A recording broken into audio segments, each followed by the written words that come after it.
In-upload ang video ito sa isang Instagram account sa ilalim ng pangalang Pasha Braille. Ayon kay Pasha, nagsimula ang lahat sa isang simple at napaka-casual na sitwasyon. Nagmamaneho siya sa isang gubat nang masagasaan niya ang isang matalim na sanga. Ang resulta, na-flat ang gulong at tuluyan siyang na-stranded sa isang bakanteng daan sa kailaliman ng gubat. Sinimulan niyang i-film ang lahat gamit ang kanyang telepono habang ang ilang kuha ay nanggaling sa kanyang dashcam. Noong una, itinuturing niya pa itong isang biro at nagsabi ng katulad ng, "Tingnan niyo kung paano ko nagawang mabulilyaso ito nang wala sa oras. Walang dalang ekstrang gulong, walang signal, walang tao sa paligid. Gubat lang at dahan-dahang lumalalim ang dilim." Колесо спущено. За час, который я здесь нахожусь, ни одна машина не проехала. Единственное, что меняется в этой ситуации, то, что начинает темнеть. Matapos ang ilang pagsubok, nagawa niyang makasagap ng mahinang signal sa loob ng ilang segundo at tinawagan ng isang kaibigan. Pumayag naman ang kaibigan niyang pumunta, pero mga 4 na oras ang biyahe nito at doon na nagsimula maging kawili-wili ang mga pangyayari. Normal na normal ang mga unang clip. Nagpapalipas lang siya ng oras, nakikipag-usap sa camera at naglalakad-lakad sa paligid ng kotse. Pero nang tuluyan ng mabalot ng dilim ang gubat, nagbago ang lahat. May gumagalaw sa may matataas na damo.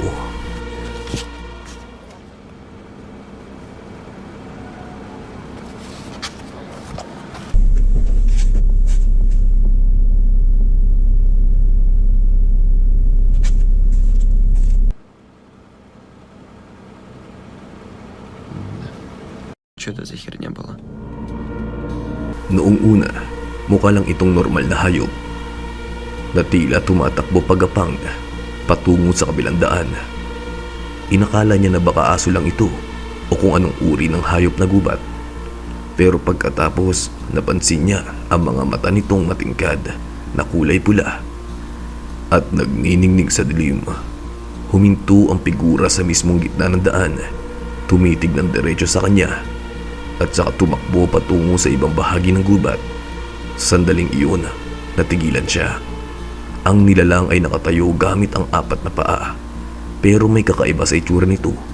Maitim ang katawan nito, halos walang balahibo at hindi natural ang tinginan at ang mga galawan nito.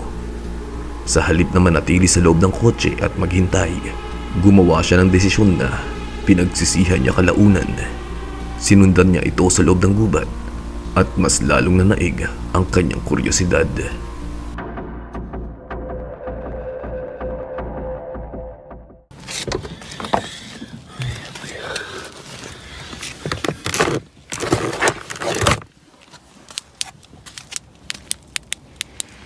Работает.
Sa pagitan ng mga puno, patuloy na lumilitaw ang parehong pulang mga matang iyon. Tila nagtatago ang nilalang, umaatras pero hindi tuluyang nawala. Sa isang pagkakataon, lumipat ito sa likod ng isang puno at bigla na lang nawala. Na tila ba umakyat ito o basta na lang naglaho sa dilim. Pagkatapos iyon, ang tanging nagawa na lang niya ay panoorin muli ang video clip at sinubukang unawain kung ano ba talaga ang kanya nakita. At dahil dito, maraming teorya ang nagsulputan sa mga nakanood ng videong ito. Isa sa mga teorya na may lohika na isa lamang itong mabangis na hayop at ang anggulo ng ilaw ang nagpapatalbog sa liwanag sa mga mata nito. Kaya nagmumukha itong kakaiba. Marahil ay isang hindi pangkaraniwang hayop tulad ng isang nakawalang unggoy. Ang ibang teorya naman ay mas nakakakilabot. Ang chupacabra, ang rake o mga skinwalker. Puno ang internet ng mga kwentong katulad nito. Kayo, ano sa tingin nyo ang nakita niya sa dilim?